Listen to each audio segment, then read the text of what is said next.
أعوذ بالله من الشيطان الرجيم بسم الله الرحمن الرحيم الحمد لله رب العالمين والصلاة والسلام على أشرف الأنبياء والمرسلين وخاتم النبيين حبيب إله العالمين سيدنا ومولانا أبي القاسم محمد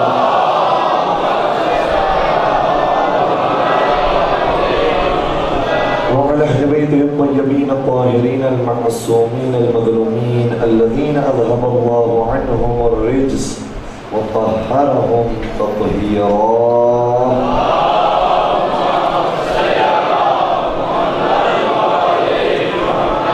ولعنة الله على أعدائهم أجمعين. أما بعد فقد قال الله تبارك وتعالى في محكم كتابه المجيد وفرقانه الحميد بسم الله الرحمن الرحيم ثم أورثنا الكتاب الذين اصطفينا من عبادنا فمنهم ظالم لنفسه ومنهم مقتصد ومنهم سابق بالخيرات بإذن الله ذلك هو الفضل الكبير. درود پڑھ دیجئے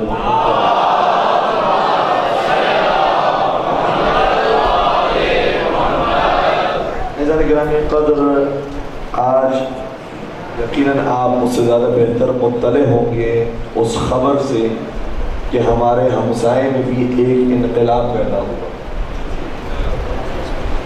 لیکن وہ انقلاب جو چند افراد پر مشتمل ہو اور وہ انقلاب جو اس سے قبل ایک ہمسائے ملک میں ہی آیا تھا لیکن اس میں پوری قوم جمع تھی، ان دونوں میں بہت فرق ہے. اور قرآن کریم کی آیت یہ ہے کہ وَلَقَدْ أَرْسَلْنَا رُسُلَنَا بِالْبَيِّنَاتِ وَأَنزَلْنَا مَعَهُمُ الْكِتَابَ وَالْمِيزَانَ لِيَقُومَ النَّاسُ بِالْقِسْطِ. پروردگار شاہ فرماتے ہیں کہ ہم نے کتابوں کو نازل کیا ہے، ہم نے رسولوں کو بھیجا ہے، بینات کے ساتھ بھیجا ہے. کیوں بھیجا ہے؟ توجہ فرمائیے گا، لِيَقُومَ النَّاسُ بِالْقِسْطِ، تاکہ سب کے سب عدل اور انصاف کے ساتھ قیام کریں. لِيَقُومَ النَّاسُ، لوگ خود بخود قیام کریں. کسی کو زبردستی انقلاب پر مجبور نہیں کیا جا سکتا. اگر خود لوگ آمادہ ہوں کہ یہ شخصیات اتنی اچھی ہیں، یہ جو پیغام لے کر آئیں اتنا خوبصورت ہے، تو خود بخود لوگ تیار ہو جائیں گے کہ آپ کا ساتھ دیں. اور انشاءاللہ ہم ہماری نیک تمنائیں تمام ہمسایہ ممالک کے ساتھ ہے کہ انشاءاللہ وہاں پر پروردگار امن و امان قائم فرمائے اور جہاں جہاں مسلمان آباد ہو تمام کی جان مال عزت و آبرو کی حفاظت فرمائے. دعاؤں کی قبولیت کے لیے درود پڑھ دیجیے گا محمد ہو.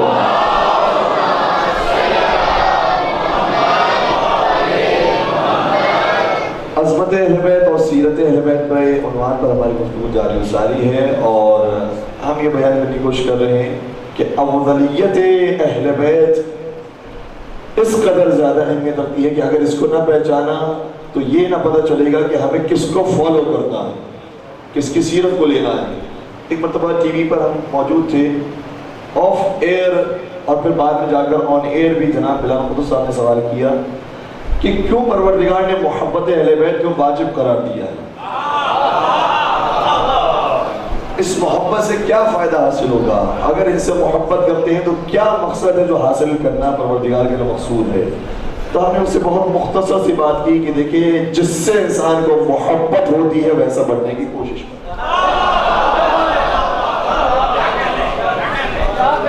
تو افضلیت اگر ثابت ہو جائے گی تو خود بخود ہمیں ان کی پیروی کے راستے کی طرف پھر گامزن ہوتا ہے، انہی کی پیروی کرنی ہے، انہی کی اقتداء کرنی ہے. مامون کا زمانہ ہے، اور اس کے ایک حصے کو میں نے پہلے آپ کی خبر بیان کیا تھا اور یہ کہا تھا کہ اگر موقع ہوا تو دوبارہ اس دوسرے حصے کو بیان کریں گے. مامون کا زمانہ ہے، دربار میں علماء موجود ہیں، سوال کر رہا ہے کہ کیا پیغمبر اکرم کے بعد علی مرتضیٰ سے بڑھ کر بھی کسی کا مقام ہے؟ تو بہت سے لوگ کھڑے ہوئے اور کہا کہ کیوں نہیں، اور انہوں نے پھر حدیث پیش کی. دیکھ کچھ حدیثیں ایسی ہیں کہ جو ویسے مولا علی کے لیے تھیں لیکن نام تبدیل کر دیا گیا، اس کی مثالیں موجود ہیں. کچھ ایسی تھی کہ جس میں نام تو ہے مولا علی کا لیکن جس سے تشبیہ دی گئی ہے وہ تبدیل کر دی گئی، یہ موجود ہے.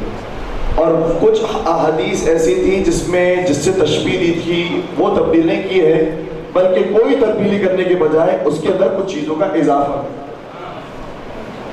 اور ان سب کی مثالیں میں نے آپ کی بیان کی، لیکن اگر شاید ذہنوں کو متوجہ کرنے کے لیے میں دوبارہ چاہوں گا کہ ان کی تکرار کر دوں کہ وہ کہ جس میں تشبیہ کا لفظ تبدیل کر دیا، یا علی انت منی بمنزلۃ ہارون من موسیٰ الا انہ لا نبی بعدی. یا رسول اللہ نے شاہ فرمایا تھا اے علی تمہیں مجھ سے وہی نسبت حاصل ہے کہ جو جناب ہارون کو جناب موسیٰ علیہ السلام سے ہے، لیکن یہ کہ میرے بعد کوئی نبی نہیں آئے گا. اس حدیث میں لفظ کو تبدیل کیا گیا اور کہا نبی نے یہ نہیں فرمایا تھا بلکہ یہ فرمایا تھا یا علی انت منی بمنزلۃ قارون من موسیٰ الا انہ لا نبی. قارون کے بارے میں آپ سب جانتے ہیں، پروردگار عالم کا قرآن مجید بیان کیا ہے کہ قارون دشمن موسیٰ ہے، قارون دشمن خدا ہے، دوست موسیٰ نہیں ہے.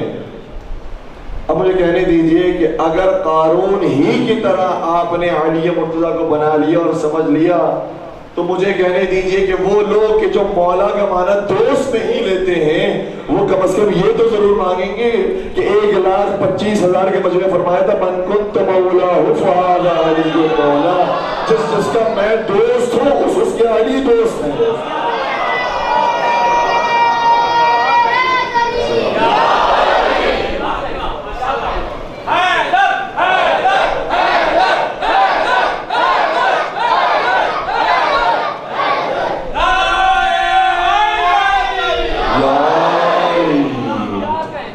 دشمن نہیں ہو سکتے نبی کے، علی دوست ہے. اور دوسری بات پھر ایک اور جو روایت جس میں اضافہ کیا گیا انا مدینۃ العلم وعلی بابها، لیکن انہوں نے کہنا شروع کیا انا مدینۃ العلم وفلان اساسها وفلان جدارها وفلان حیطانها وفلان وعلی بابها. تو اس طریقے سے مختلف کام کیے گئے. اچھا یہ جو جنگ ہے نا، جنگ کے دو طریقے ہوتے ہیں. ایک جنگ ہوتی ہے جس میں تلوار دشمن لے کر آتا ہے، ایک وہ جنگ ہوتی ہے جس میں ہتھیار لے کر آتا ہے. اس میں جسموں کا نقصان ہوتا ہے، جسم کٹتے ہیں، ایک وہ جنگ ہوتی ہے. اور ایک وہ جنگ ہوتی ہے جسے آج کی دنیا میں کہا جاتا ہے وار آف سیویلائزیشن، ثقافتی جنگ. اس میں کوئی ہتھیار نہیں اٹھایا جاتا لیکن ایسی چیزیں شائع کی جاتی ہے، ایسی چیزیں مارکیٹ میں پیش کی جاتی ہے کہ ہمارے نوجوانوں کے ذہن کسی اور طرف مائل ہو جاتا ہے.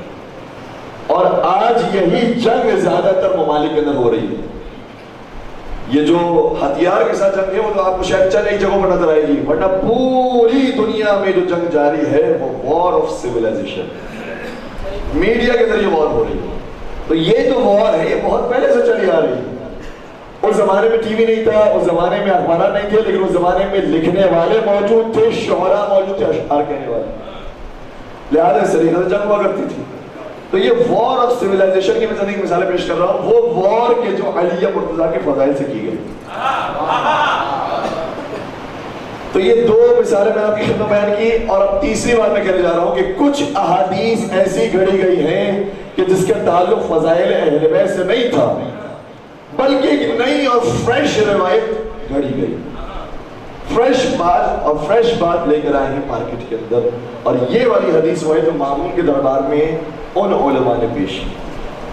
ایک عالم کھڑا ہوا، جب سوال ہوا کہ نبی کے بعد سب سے زیادہ افضل کون ہے، اولا کون ہے، تو اس نے کھڑے ہو کر یہ کہا کہ نبی نے ارشاد فرمایا تھا جب میں چلا جاؤں تو تمہیں فلاں اور فلاں کی اقتدا کرنا، اس لیے وہ سب سے زیادہ افضل ہوئے، ان کی اقتدا کرنا ضروری ہے. توجہ فرمائیے گا، مامون نے یہ نہیں کہا کہ بھئی یہ حدیث چھوٹی ہے، یہ کہاں سے لے کر آئے، کون سی کتاب میں موجود ہے، کون اس کا نقل کرنے والا، یہ نہیں میں نے فرمایا. کیا خوبصورت بات کی ہے کہ نبی یہ کہہ ہی نہیں سکتے. کیوں نہیں کہہ سکتے؟ کہا یہ دونوں جن کی تم بات کر رہے ہو ان کی اگر امت اقتدا کرے گی تو کم از کم ان دونوں کا آپس میں متفق ہونا ضروری ہے.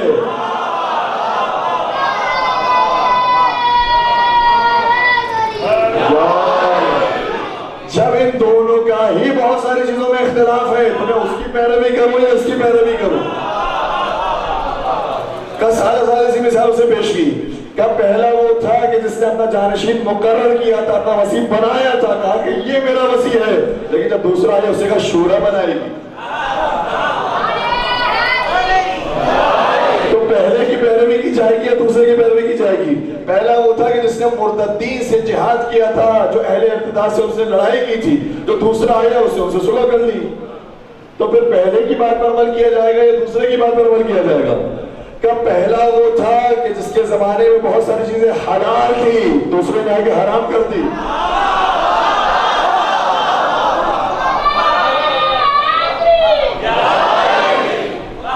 متعتان كانتا في عهد رسول الله وانا انهاهما وانا اواقب عليهما.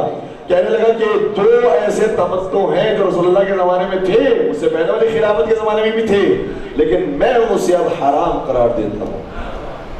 ایک حج تمتع اور ایک نکاح تمتع یا نکاح متع میں حرام قرار دیتا ہوں. تو پہلے والے دور میں تھے، اس نے آگے حرام کر دیے، تب اس کی پیروی کریں یا اس کی پیروی کریں؟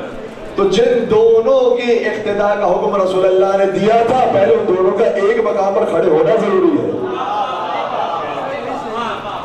اور جن اہل بیت کی ہم بات کرتے ہیں وہ ہے کہ اولنا محمد و اوسطنا محمد و آخرنا محمد و کلنا محمد.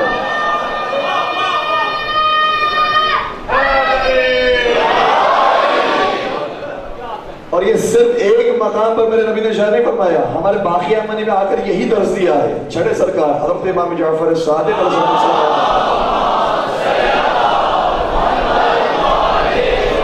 اتنی استحکام کے ساتھ، اتنی مضبوطی کے ساتھ کوئی اور کہہ ہی نہیں سکتا سوائے اہل بیت کے. فرماتے حدیثی حدیث ابی وحدیث ابی حدیث جدی وحدیث جدی حدیث الحسین وحدیث الحسین حدیث الحسن وحدیث الحسن حدیث امیر المومنین وحدیث امیر المومنین حدیث رسول اللہ وحدیث رسول اللہ قول اللہ عز وجل.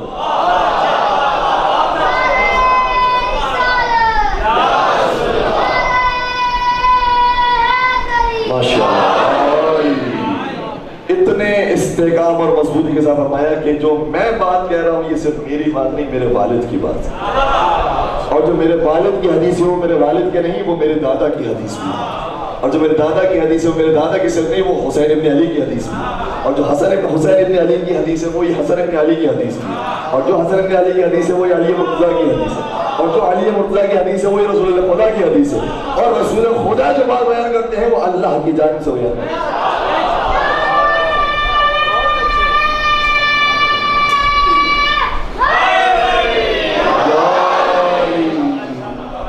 جتنے بھی سلسلے دنیا میں پائے جاتے ہیں علماء کے، کسی بھی سلسلے میں آپ یہ ترتیب نہیں دیکھ سکتے ہیں کہ جو اہل بیت کے سلسلے میں نظر آتی ہے کہ ان کا بچہ بھی عالم، اس کا باپ بھی عالم، اس کا دادا بھی عالم، اس کا پردادا بھی عالم، یہاں تک سلسلہ چلتے تھے رسول اللہ کا. یہ ایسا سلسلہ آپ کو کہیں اور نہیں ملے گا. کتنے علماء آئے، کتنے فقہاء آئے، کتنے مجتہدین آئے، لیکن ہو سکتا ہے خود فقیہ و عالم ہو لیکن باپ فقیہ نہیں ہے.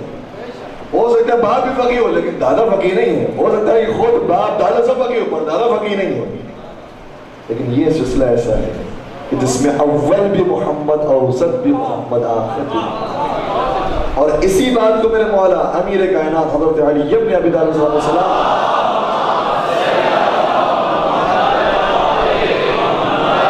نہج البلاغہ میں بھی اشارہ فرمایا. توجہ رکھیے گا، نہج البلاغہ میں کیا فرماتے ہیں؟ فرماتے ہیں ہم عیش العلم وموت الجہل یخبرکم حلمهم عن علمهم وظاہرهم عن باطنهم وسبتهم عن حکم منطقهم لا يخالفون الحق ولا يختلفون فيه.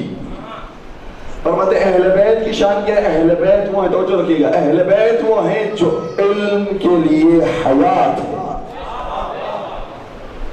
کیا بات؟ علم کے لیے حیات ہے. جہاں جہاں اب علم دکھائی دے گا وہیں باب مدینۃ العلم کے ماننے والے بھی دکھائیں گے. اور جہاں جہاں جہالت ہوگی وہاں ابو جہل کی وراثت ہوگی. لیکن مولائے متقیان کے بابی مدینۃ العلم کے ماننے والے جہاں ہوں گے وہاں پر علم ہوگا، وہاں ایجوکیشن ہوگی، وہاں ہر ایک پڑھا لکھا ہوگا. تو ہم عیش العلم وموت الجہل، اہل بیت وہ ہیں جو علم کے لیے زندگی ہیں اور جہالت کے لیے موت. توجہ رکھیے گا، یخبرکم حلمهم عن علمهم، تم ان کی بودباری اور حلم کو دیکھتے ہو تو ان کے علم کا پتہ چلتا ہے. وظاہرهم عن باطنهم، ان کے ظاہر کو دیکھتے ہو تو ان کے باطن کا پتہ چلتا ہے. وَصَمْتُهُمْ عَنْ حِكَمِ مَنْطِقِهِمْ، ان کی خاموشی کو دیکھتے ہو تو ان کے بولنے کا پتہ چلتا ہے. کیا عجیب جملے، اور ہر ایک کے لیے مثالیں اور ہر ایک کے لیے بات چاہیے بیان کرنے کے لیے. لیکن میں اپنے اس نقطے کی طرف آگے بڑھ جاؤں. پھر آگے شاہ فرماتے ہیں لا يخالفون الحق ولا يختلفون فيه، اہل بیت وہ ہیں جنہوں نے کبھی حق کی مخالفت بھی نہیں کی اور نہ ہی کبھی آپس میں اختلاف کیا.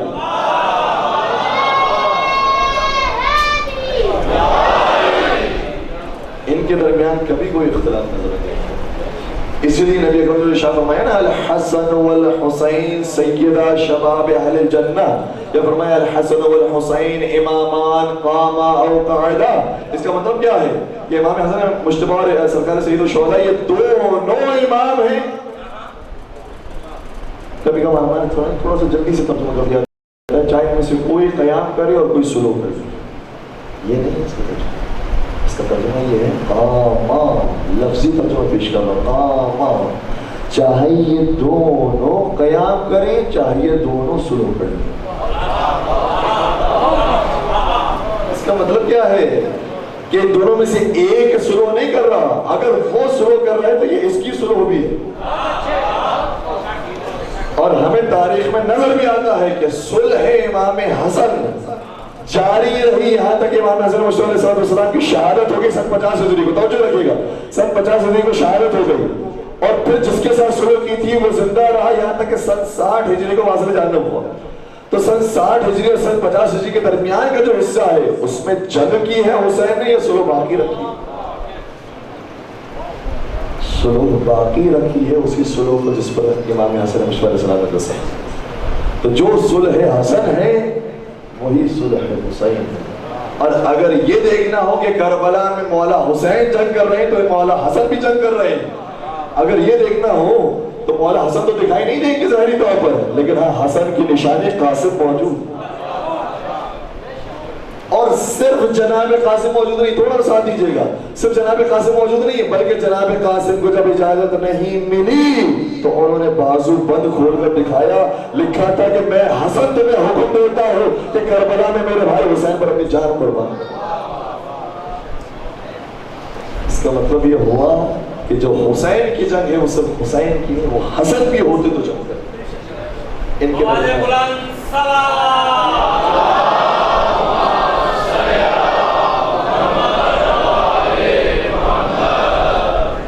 ان کے درمیان کبھی بھی آپس میں اختلاف نہیں ہوگا. ایک بڑی خوبصورت کتاب ہے جو اطلاع خامنہ نے لکھی، اس میں جو لکھا ہے وہ تو بہت خوبصورت اور عالی مطالب ہے، لیکن اس کا عنوان ہی بڑا خوبصورت ہے. توجہ رکھیے گا، کتاب کا عنوان ہے 250 سالہ انسان. 250 سالہ انسان. کون ہے 250 سالہ انسان؟ کس سے زندگی گزاری ہے 250 سال کی؟ کہ اگر ہم علی مرتضیٰ کی امامت جو سن 11 ہجری کو شروع ہو رہی ہے وہاں سے حساب لگائیں اور امام زمانہ کی غیبت کا جو آغاز ہو رہا ہے سن 260 ہجری تک وہاں کا حساب رکھیں تو وہاں سے 10 کم کیجئے، یہاں سے 10 بڑھا لیجئے، 250 سال کی زندگی مل جائے گی. کیا یہ 250 سال کی زندگی تم یہ نہ سمجھو کہ 12 مختلف انسانوں کی ہے، بلکہ یہ گویا ایک ہی شخص ہے جس سے مختلف انوار کے ساتھ زندگی گزاری.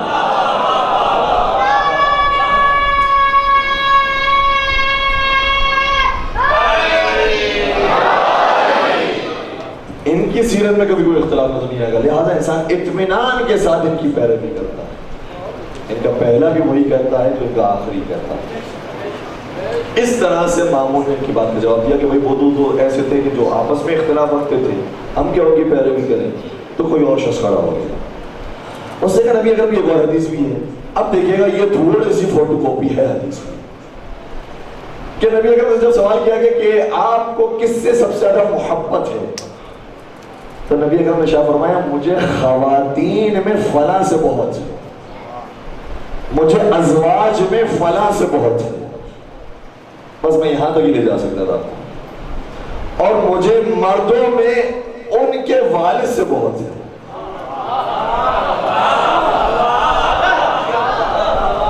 کیا یہ نبی اکرم نے فرمایا تھا جس سے پتہ چلتا ہے کہ ہمیں کس کی پیروی کرنی چاہیے؟ انہوں نے دلیل دی ہم نے کہا ٹھیک ہے اگر آپ کے پاس یہ دلیل ہے، میں اس کو یہ نہیں کہتا کہ جھوٹی ہے جعلی ہے، ضعیف روایت کے اندر نقل ہوا ہے، لیکن مجھے اتنا بتاؤ کہ ایک اور روایت بھی ہے جس میں نبی اکرم نے بیان فرمایا کہ مجھے کس سے محبت ہے، اور وہ کتاب وہ آپ کی بڑی بڑی کتابوں کے اندر پایا جاتا ہے۔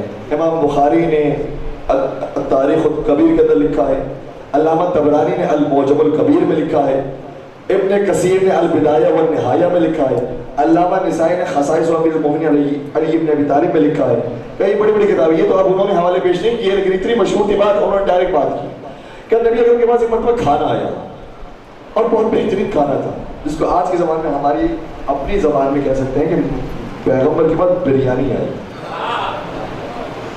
اور یہ میں نے ذمہ داری سے بھی کہا ہے، کیوں؟ کیونکہ جو شکل بیان کی گئی ہے اس کھانے کی وہ یہ کہ چاول بھی تھا اور مرغی بھی تھی، اور اس کا ترجمہ بعض جگہوں پر مرغے بریان کے نام سے بھی کیا گیا، تو بریانی پیغمبر کے پاس جب یہ کھانا آیا تو پیغمبر اکیلے تو کبھی کھانا کھاتے نہیں تھے، انبیاء کی سیرت ہے کہ کبھی اکیلے کھانا تنہا کرنا، اور یہ بھی روایت کا جملہ ہے، اب بہت ساری چیزیں آ جاتی ہیں اسے ہم بیان نہیں کر پاتے ہیں، فرماتے ہیں کہ لعنت ہو شخص پر جو اکیلے کھانا کھانے والا، لعنت ہو شخص پر، تین افراد پر لعنت ہے، لعنت ہو شخص پر جو اکیلے کھانا کھانے والا ہو، لعنت ہو شخص پر جو اکیلے سفر پر جانے والا ہو، اور لعنت ہو شخص پر جو اکیلے گھر پہ رہنے والا ہو۔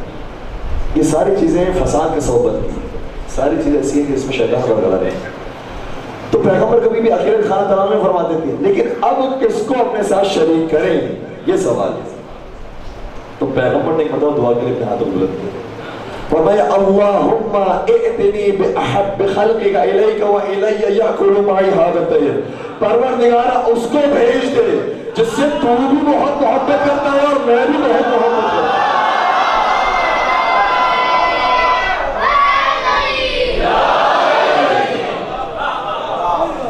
اب معلوم ہے کہ محبت رسول اکرم کی کس کے ساتھ سب سے زیادہ، تاکہ وہ میرے پاس آئے اور میرے ساتھ بیٹھ کے کھانا کھائے۔ انس بن مالک گھر کے اندر موجود تھے، کہتے ہیں کہ میں نے دعا کا جملہ سنا، دروازہ میں نے ابھی قریب گیا تھا تو دستک ہوئی، کھولا تو علی موجود تھے۔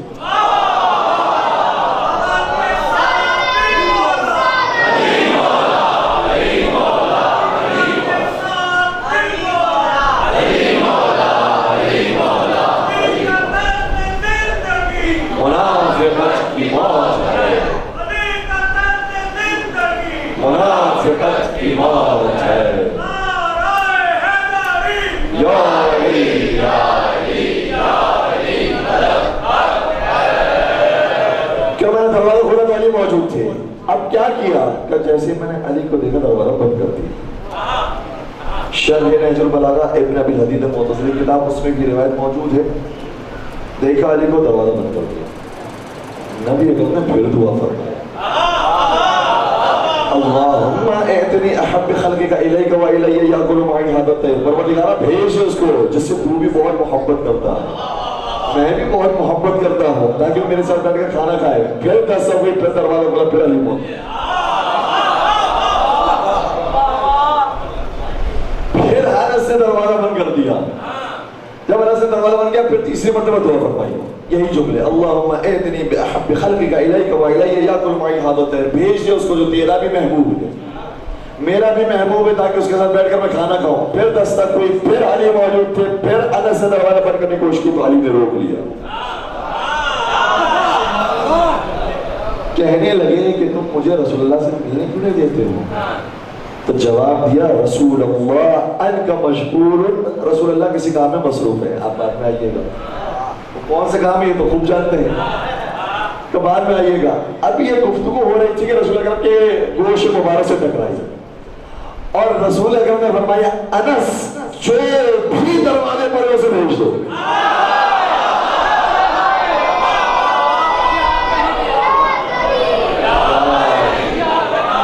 سوال فرمائیے گا، جو بھی دروازے پر اسے بھیج دو۔ جیسے ہی حضرت علی تشریف لائے، سوال کیا اے علی تمہیں آنے میں اتنی دیر کیوں ہو گئی؟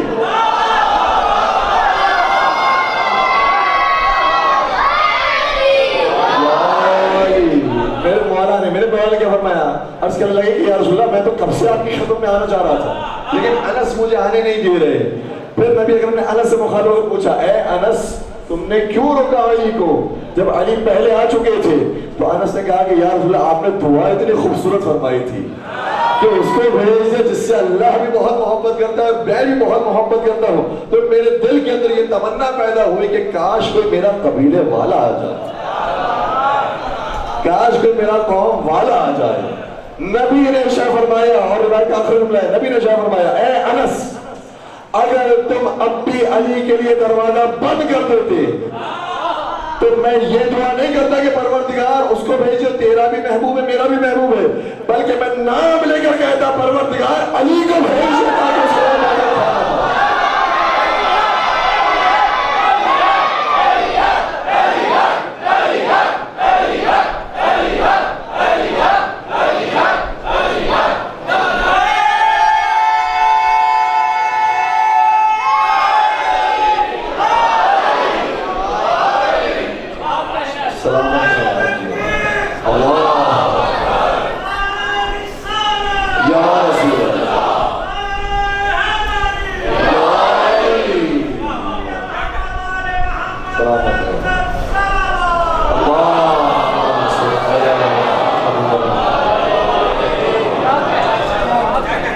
یہ متفقون علیہ روایت ہے کہ نبی نے فرمایا تھا کہ اس کو بھیج دے جس سے تو بھی بہت محبت کرتا ہے، میں بھی محبت. اور یہ تو ایک مقام تھا مامون کے پاس، اس وقت ایک ہی بات کافی تھی کہنے کے لیے، ورنہ جنگی خیبر کے میدان میں بھی یہی فرمایا تھا کہ میں کل علم اس کو دوں گا جو قرار ہوگا غیر فرار ہوگا، وہ اللہ اور رسول سے محبت کرتا ہوگا، اللہ رسول کی سے محبت. مختلف مواقع پر محبت کا اظہار فرماتے رہے، یہاں تک کہ عقد اخوت کے موقع پر بھی سب کو ایک دوسرے کا بھائی بنا دیا، لیکن علی کو کسی کا بھائی نہیں بنایا. تو سب اعتراض کر رہے تھے کہ علی کا کوئی بھائی بننے کے لیے تیار نہیں ہے، تو نبی نے کہا علی میرا بھائی.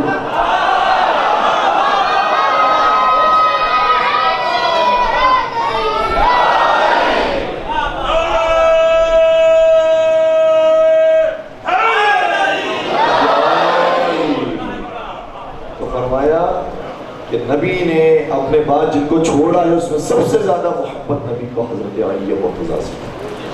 اور یہ سوال بھی کیا گیا جناب عبداللہ سے، جناب عباس سے، جناب عباس سے سوال کیا کہ یہ بتائیے کہ نبی کو اپنے بیٹوں میں کس سے سب سے زیادہ محبت تھی؟ کیونکہ نبی کے بیٹے ہیں، طیب ہے، طاہر ہے، ابراہیم ہے، نبی کے بیٹے تھے، کیا کس سے سب سے زیادہ محبت تھی؟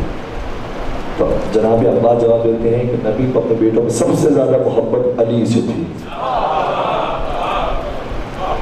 تو کہا علی تو بیٹے نہیں ہوتے.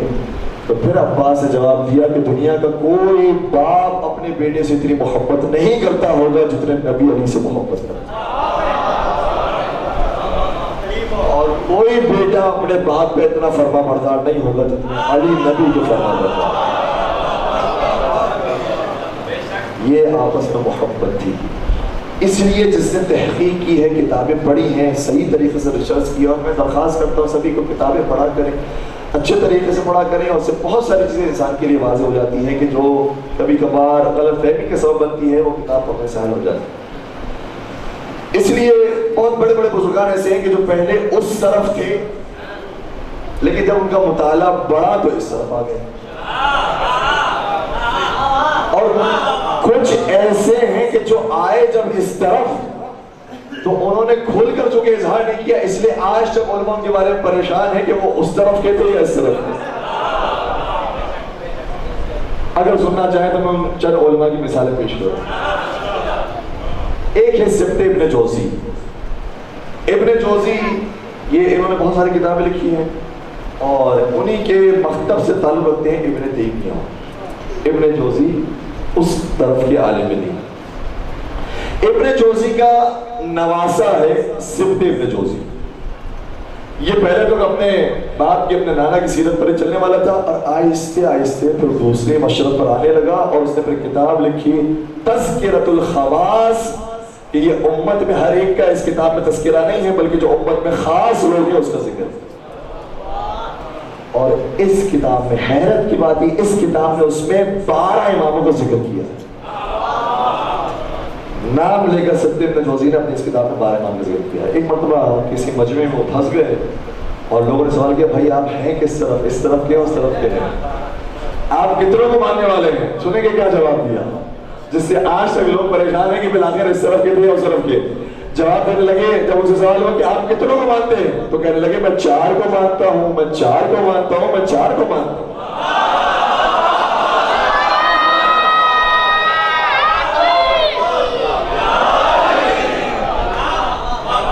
کچھ تو پہنچ کر نہیں پہنچو تو برابر والے سے پوچھ لیجیے گا. تو اس طرف کے لوگ یہ سمجھے کہ جیسے واقعی 4 کو مانتے ہیں، اور انہوں نے توجہ نہیں کی کہ 3 مرتبہ 4 بولا ہے. اور پھر جب کسی نے سوال انہی سے کیا تب بھی انہوں نے ایسا جواب دیا، کہا کہ آپ کس کی فضیلت کے قائل ہیں، کون نبی کے پاس سب سے زیادہ افضل ہے؟ تو انہوں نے جواب دیا من کانت بنتہ فی بیتہ، جس کی بیٹی ان کے گھر میں آئی ہے وہ افضل ہے.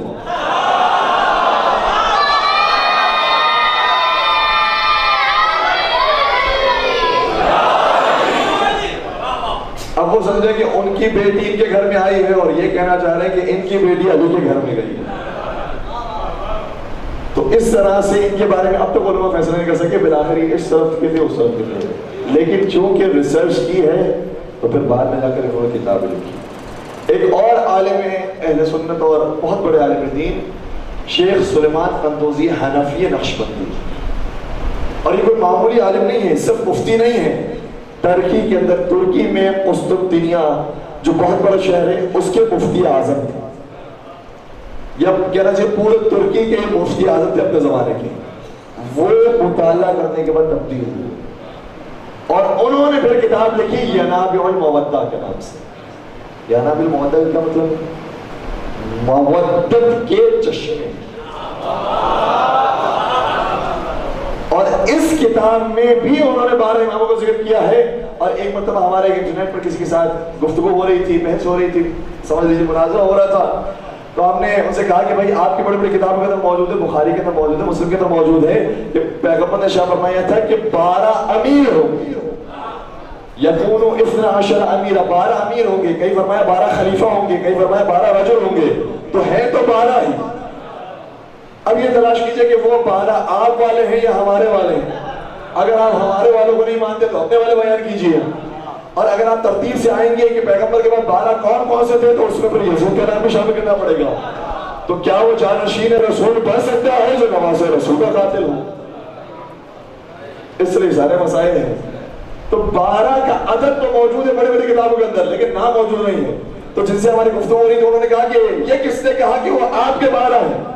میں نے کہا وہ بھی میں آپ کی کتابوں ثابت کروں گا. کون سی کتاب؟ ینابع المودہ. ینابع المودہ میں شیخ سلیمان قندوزی حنفی نقشبندی نے وہ پوری حدیث لکھی ہے کہ نبی اکرم نے صرف یہ نہیں فرمایا تھا میرے بعد 12 ہوں گے، بلکہ نام لے کر بیان کیا تھا میرے بعد علی ہوں گے، پھر حسن ہوں گے، پھر حسین ہوں گے، پھر سجاد، پھر باقر ہوں گے، پھر جعفر صادق ہوں گے، پھر حسین ناصر ہوں گے، پھر علی رضا ہوں گے.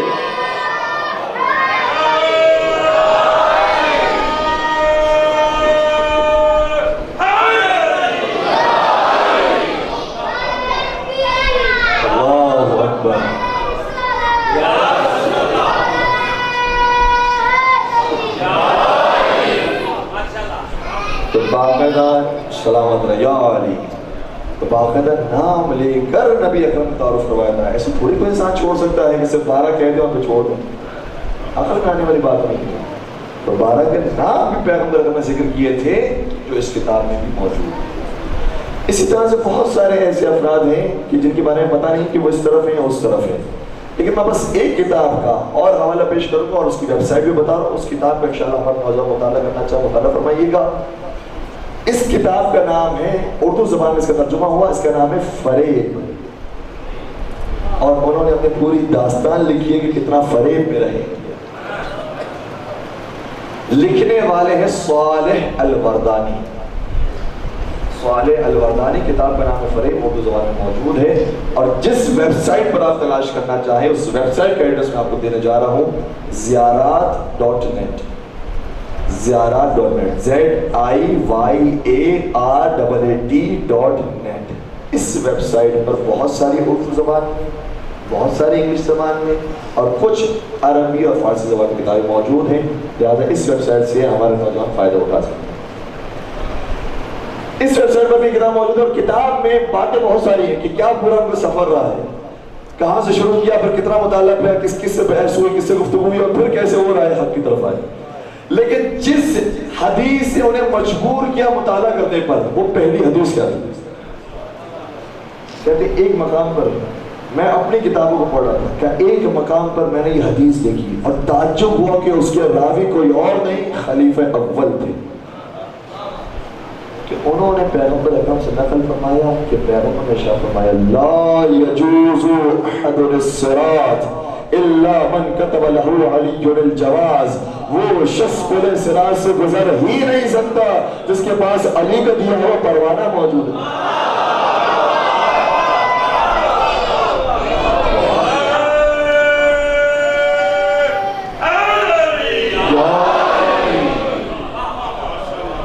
جب میں نے یہ حدیث پڑھی میں سمجھ گیا کہ کسی کا پروانہ ہو نہ ہو علی کا ضرور ہونا چاہیے۔ اور یہاں پر جو لفظ استعمال ہوا الجواز، ہمارے بھی بعض پاکستانی پاسپورٹ میں کہیں نہ کہیں لکھا ہوتا ہے پاسپورٹ کے نیچے الجواز، عرب ممالک جتنے ہیں وہاں پر پاسپورٹ کے لفظ کے نیچے لکھا ہوتا ہے جواز، کیونکہ پاسپورٹ کا عربی ترجمہ ہے الجواز۔ اب سنیے کہ اس حدیث کے اندر کیا لفظ استعمال ہو رہا ہے، لا يجوز احد الصراط الا من كتب له علی الجواز، کوئی شخص پورے صراط سے گزر نہیں سکتا مگر اس کے پاس علی کا دیا ہوا پاسپورٹ ہے۔ اور مجھے کہنے دیجئے کہ پاسپورٹ اسی شخص کی طرف سے بنایا جاتا ہے جس شخص کی حکومت میں ہم رہتے ہیں، اسی کے نام کا پاسپورٹ بنتا ہے، اسی ملک کا پاسپورٹ بنتا ہے۔ یہ حدیث ایسی سی جس سے ان کے دل میں چنگاری لگائی کہ بھائی یہ کیا معاملہ ہے، یہ کیوں اتنا بڑا مقام ہے۔ تو پھر ایسے ایسے انہوں نے تحقیق کی اور پڑھتے پڑھتے پھر وہ اس راستے کی طرف آئے۔ ہم دعوت فکر دیتے ہیں، یہ ایام ہوئیں گے جس کے اندر کربلا کے متعلق بھی کتابیں بہت زیادہ بکتی ہیں، شائع ہوتی ہیں، پڑھی جاتی ہیں، اور فضائل اہل بیت کے عنوان پر بہت ساری کتابیں شائع ہوتی ہیں۔ یہ بہت بڑا میڈیم ہے اہل بیت کی تبلیغ کا۔ انشاءاللہ پروردگار تمام عزاخانوں کی حفاظت فرمائے، تمام ذاکرین کی حفاظت فرمائے، تمام سامعین کی حفاظت فرمائے، اور جو رائے حق میں قدم اٹھا رہے پروردگار تمام کو سلامت رکھ اور سبھی کی حفاظت فرما۔ ایک مل کے درود پڑھ دیجیے محمد و علی۔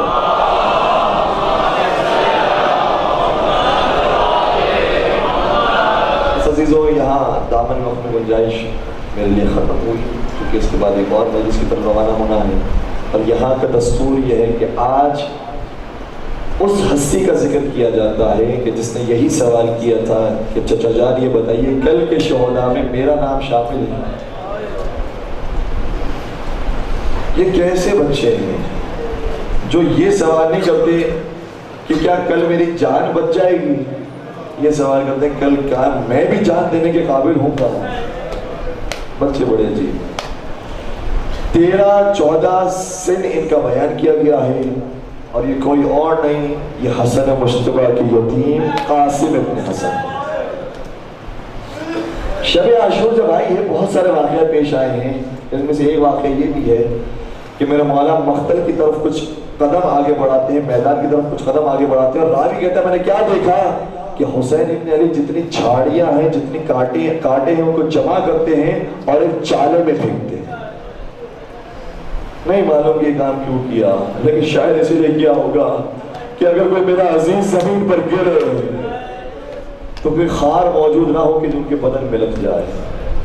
اس طرح سے مقتل کی صفائی حسین ابن علی نے کی، اور شب عاشور ہی وہ واقعہ رونما ہوا کہ جب اپنے اصحاب کو جمع کر کے کہا کہ اگر تم جانا چاہتے ہو تو چلے جاؤ، یہ میرے خون کے پیاسے ہیں لہذا مجھے قتل کر دیں گے، کافی ہے، تمہیں جانا ہے تم اپنی زندگی آباد کرو۔ اور جب یہ نہیں گئے تو فرمایا کہ اگر تم ایسے نہیں جانا چاہتے، شرمندگی محسوس کرتے ہو، تو میرے خاندان میں سے کسی شخص کا ہاتھ پکڑو پھر چلو جاؤ۔ کوئی سوال کرے تو کہہ دینا کہ ہم اکیلے نہیں آئے ہیں، حسین کے خاندان کے شخص کے ساتھ آئے ہیں، حسین نے خود کہا تھا۔ اور پھر آگے بڑھ کر میرے مولا نے وہ چراغ ہی گل کر دیا، اگر اس روشنی میں ایک دوسرے سے شرمندگی محسوس کر رہے ہو تو چراغ ہی خاموش کر کے اب جانا چاہتے ہو تو چلے جاؤ. لیکن خدا را کیسے کیسے جواب آئے ہیں. کسی شاعر نے کیا خوب کہا کہ بجھا تو دی شب عاشور مشعلے لیکن، بجھا تو دی شب عاشور مشعلے لیکن، چراغ ذہن کی لو تیز کر گئے شبیر. ایسے اصحاب ہیں کہ جیسے اصحاب کسی کو نصیب نہیں ہوئے. نہ ان کے بابا علی کو نصیب ہوئے، نہ ان کے بھائی حسن کو نصیب ہوئے، نہ نانا رسول خدا کو نصیب ہوئے. اکثر کے اصحاب وہ تھے کہ جن کو کہتے تھے کہ آؤ تو چلے جاتے تھے، ان کو حسین کہہ رہے تھے جاؤ تو رک جاتے تھے. یہ فرق ہے حسین کے اصحاب میں اور سبھی کے اصحاب میں. اس لیے جب چراغ خاموش ہو گیا اور پھر بھی کوئی نہیں گیا تو چراغ کو جلایا گیا اور سوال کیا کہ تم جاتے کیوں نہیں ہو. میں کہہ رہا ہوں کہ تمہارے اوپر کوئی ذمہ داری نہیں ہے، جانا چاہتے ہو چلے جاؤ. اب لوگوں نے جواب دینا شروع کیا. کسی نے آگے بڑھ کر کہا حسین آپ صحیح کہتے ہیں، آپ کو ہماری ضرورت نہیں ہے لیکن ہم آپ کے محتاج ہیں. ہم آپ کے در کو چھوڑ کر جائیں تو کہاں جائیں.